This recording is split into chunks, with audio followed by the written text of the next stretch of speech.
everybody hear me? Yeah. Okay.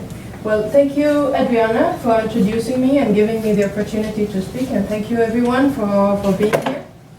Well, as Adriana said, my name is Sabeeka, and I'm going to tell my story to you. So I'll start with telling the story that started by me moving to Denmark. So this is the start. I have nothing. It started by moving to Denmark. I arrived to Denmark in summer 2012 to do my studies. So I did my master at Copenhagen Business School, and then I did another program at University of Copenhagen. After that, I worked in various roles within AP Møller Mærsk. And after that, or right now, I'm self-employed consultant. It sounds very straightforward, everything magic, nice, moved to Denmark, got an education, got a job, self-employed, everything perfect. But it's not. I had some small obstacles along the way. And a little bit more, trying to find work. And a little bit more on the private side. All this seems a little bit smaller problems. Some of them are huge and even bigger. So this is more give us the reality of what it is. So it's not always perfect. Just move, get study, work, being self-employed, everything works perfect. What I would like to share is the learnings I got out of all these obstacles and the journey I had being in Denmark.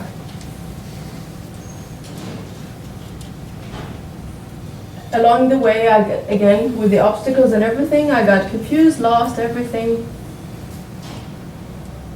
So I would like to share 4 key points or key learnings out of my journey. I think a key point to the job market, or relevant to the topic, to what Adriana has mentioned, that our main focus today is going towards that. So it goes about building your network. Building your network through school. If you've done your education in Denmark, that's actually a big advantage, because then you will have your alumni society and try to build on that. You will have a lot of Danish classmates, and then they will be connected within the Danish labor market. That could help you to move forward. If you have not done your education in Denmark, if you came here for a job, then again you can get your network through work. Otherwise, you can always use other tools like LinkedIn, for instance. It's quite effective in Denmark. Try to reach out to the people and build your professional network. And then move a little bit on the private side.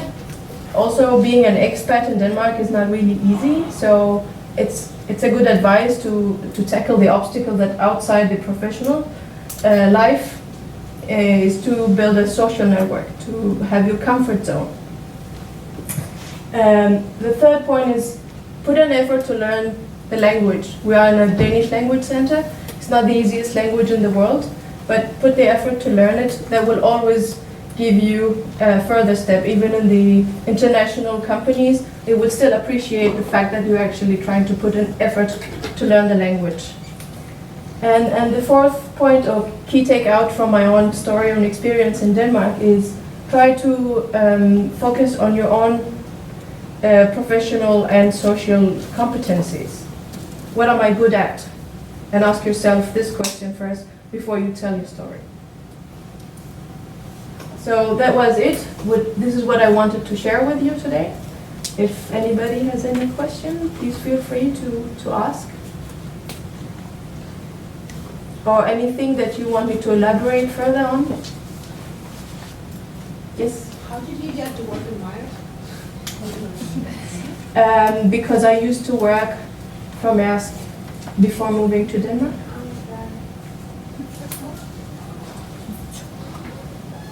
Yes? What kind of obstacles you are looking at? And more from job point of view, job search? Specifically from the job side, key obstacles would be trying to get into organization that you would really like to get into. For example, if you didn't have somebody like a network, then let's say I would say, okay, because I really, really would like to work for this company, then I will settle for a lower position. Then this might not be the best idea. So this could be an obstacle, for instance. Or it could be another obstacle that you are qualified in terms of education and experience, but you don't have the language skill, for instance. So it varies, it depends on the situation.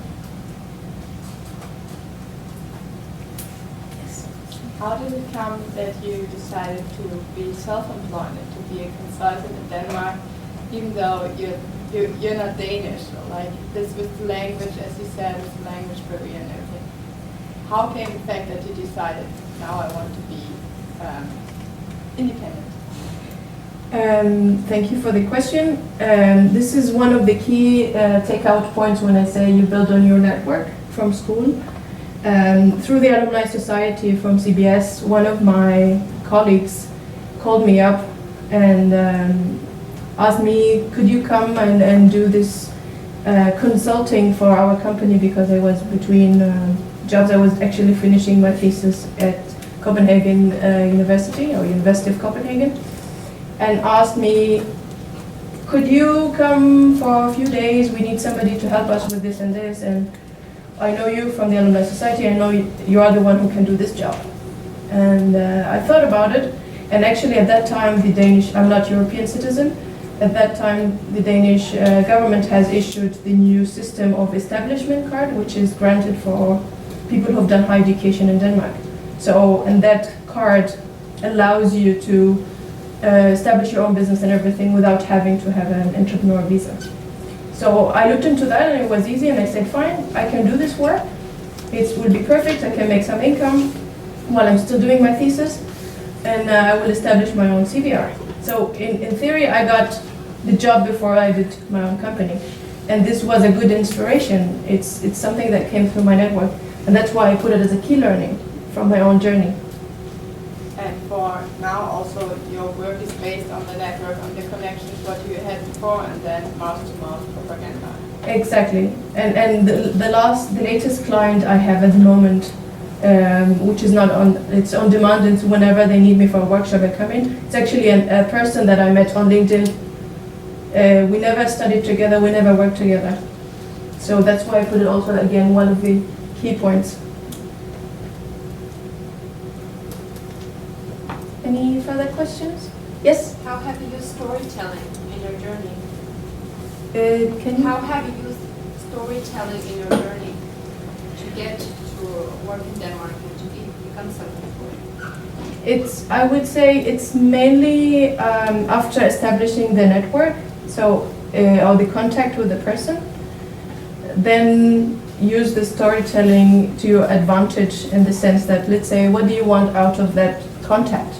Let's say if you contacted a person in a company that you would like to work with, then try to put your story in a way, the narration in a way that will help you to be part of that organization. So I try to always customize the story based on what I want, especially now as a self-employed consultant.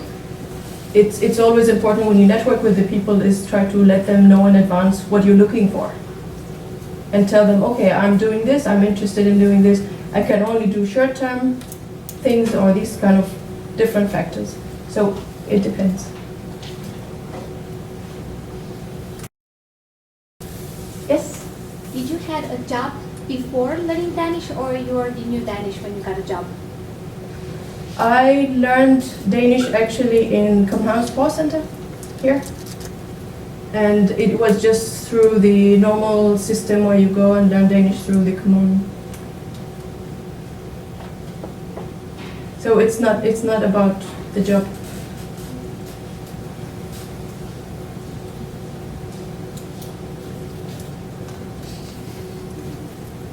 Yes?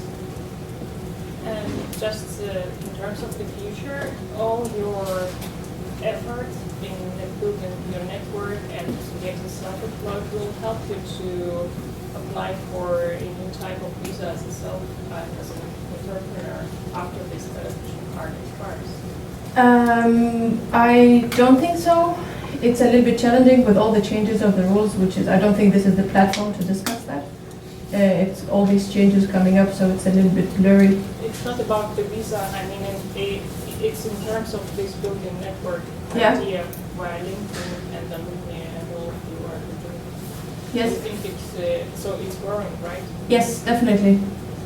And you're working on it Yes, still. and you always keep it alive. Even sometimes if you're not looking for something specific, just to keep it alive, try maybe once a year or twice a year to just have a coffee meeting with somebody, just to keep the network alive, even if you don't need something like right now, to make sure that you keep it for the future. If you don't have any further questions, I will hand in the microphone to the next speaker. That would be Annie.